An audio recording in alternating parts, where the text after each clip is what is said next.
Alors, est-ce que vous pouvez nous raconter un petit peu cette aventure, l'histoire de votre maison d'édition? Alors, L'origine au moins. son origine, si je vous dis, date de très très très loin. C'est à mon installation ici en Algérie. Donc j'avais une ambition, c'était de monter une librairie. Et c'était dans les années 84, parce que je suis venue m'installer en Algérie en 84. Et donc c'est une chose qui n'a pas pu se faire. En 97, en 95, avec l'ouverture de l'économie de marché, j'ai monté une agence de communication et d'édition. Donc les premières années, donc de 96 jusqu'à 2000, je me suis plus investie dans la communication. Et en 2001 est né Dalimène. Et le premier ouvrage est sorti en décembre 2002 et cet ouvrage c'est Ce voleur qui du fameux journaliste qui a été assassiné de Saïd Mekbel. Et ensuite, de 2003, nous sommes en 2011, voilà, c'est une maison d'édition qui évolue. En fait, n'étant pas née en Algérie, et bon, j'ai vécu, je suis née en France, quand je suis venue m'installer en Algérie de ma propre initiative parce que je voulais faire quelque chose, créer quelque chose. Et je me suis rendu compte que je ne connaissais pas mon pays et que en France, donc tout ce que je pouvais apprendre de l'Algérie, il n'y avait rien comme information, hein, ou si peu, très peu. Et l'idée première, c'était de fonder une maison d'édition avec comme ligne éditoriale le patrimoine. Donc faire connaître ce pays, mon pays. Pour moi, pour toute la génération d'Algériens en France, mieux le faire, c'est-à-dire mieux le diffuser, mieux le présenter. Et donc, je suis partie avec une première collection dans le patrimoine, des livres sur la préhistoire. Donc, j'ai commencé avec la préhistoire. Ensuite, je me suis intéressée aux villes. Ensuite, je me suis intéressée aux peintres et ensuite à ses auteurs.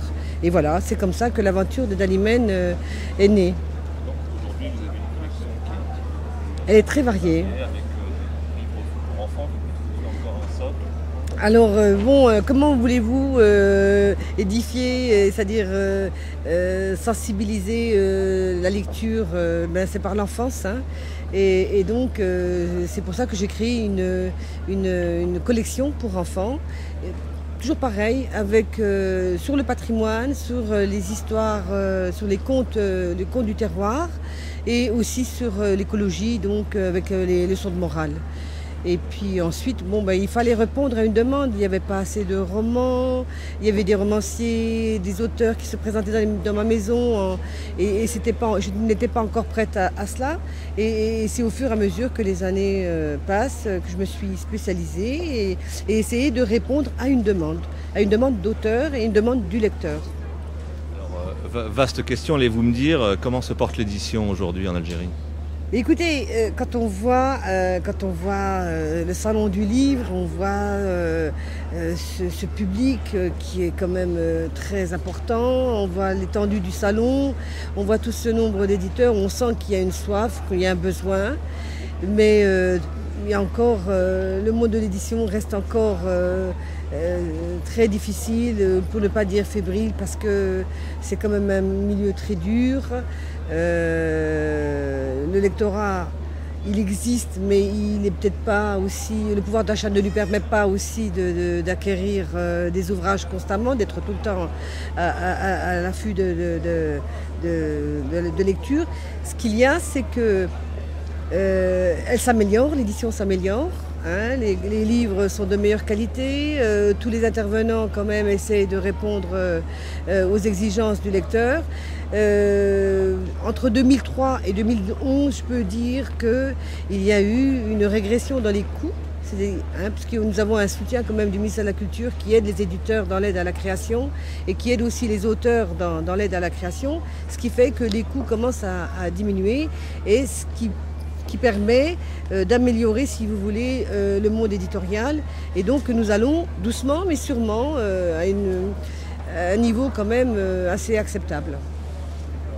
Si on revient au fond, est-ce que vous diriez qu'il y a des heures sombres, j'imagine, pour l'Algérie et donc aussi pour son expression littéraire, son écrit, etc. Est-ce qu'aujourd'hui on sent un certain regain, une certaine revitalité dans la création Oui, alors, oui, bien sûr. Il y a eu pendant les années 90, comme vous l'avez cité, alors c'était le blackout complètement. Juste après, si vous voulez, nous avons eu des auteurs qui ont écrit un peu dans l'urgence. Donc maintenant, 10 ans après, c'est une autre écriture. Il y a aussi cette recherche dans le passé, donc aller vraiment au fond de l'histoire et puis essayer de se comprendre, une recherche de l'identité plus approfondie et puis avec une recherche vraiment entière, quoi. On essaye de comprendre pour peut-être mieux avancer. Alors, vous diriez d'ailleurs que dans son expression industrielle, le monde de l'édition est un peu le reflet de ce regain de vitalité. Au fond, on est dans un salon qui est quand même assez impressionnant. Moi, j'avoue que je ne m'attendais pas à ça. Il y a beaucoup de choses. Je crois qu'il y a un certain foisonnement aussi des maisons d'édition qui sont plus nombreuses aujourd'hui qu'avant. Enfin, quelque chose se passe, quelque chose frémit. Oui, non, mais tout à fait. Ça, c'est très clair. Hein. Depuis quelques années, d'abord, le ministère de la Culture est là, est présent et a répondu quand même à plusieurs attentes.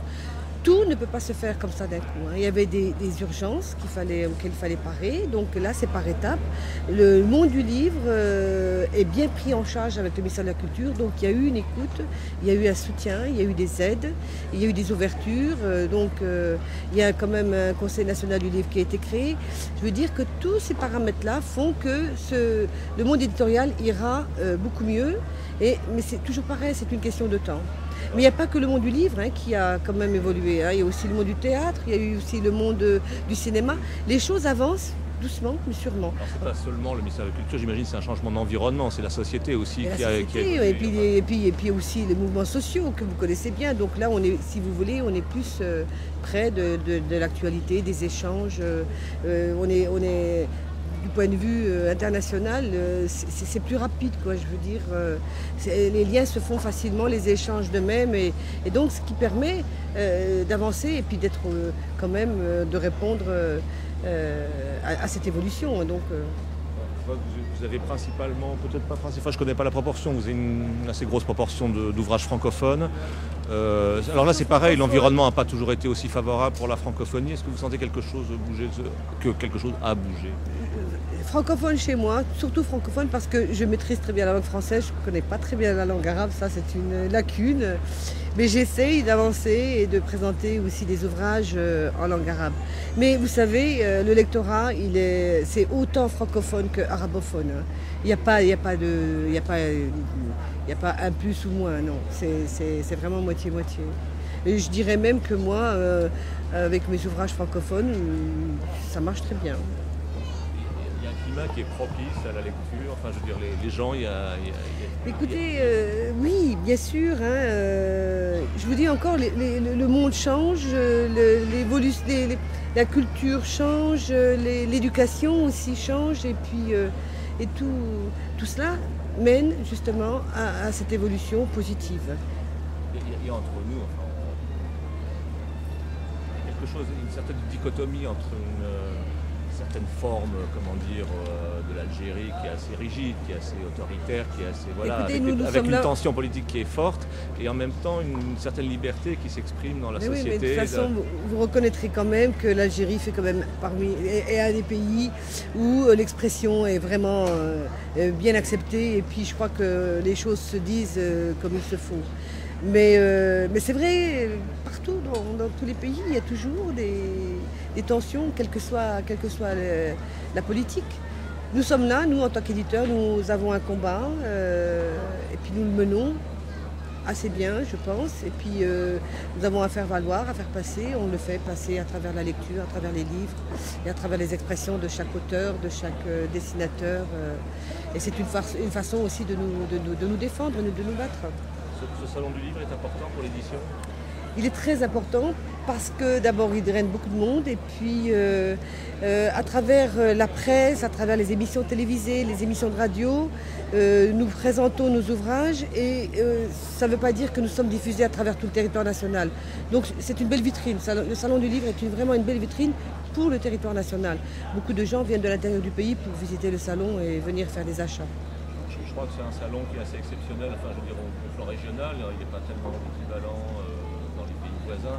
C'est-à-dire qu'il y a quelque chose d'assez... une Je pense- singularité algérienne. Sans trop vouloir exagérer, je pense que le salon d'Alger est vraiment le plus grand salon dans le monde déjà maghrébin et dans le monde arabe, hein. Et tant du point de vue lecteur que du point de vue éditeur, de point de vue aussi fréquentation, espace, je pense que, et la diversité aussi, hein. Vous voyez que tous les pays, pratiquement, il y a quand même une trentaine de pays qui sont représentés, donc ça veut dire qu'il y a quand même une soif de connaître et d'apprendre et d'échange aussi.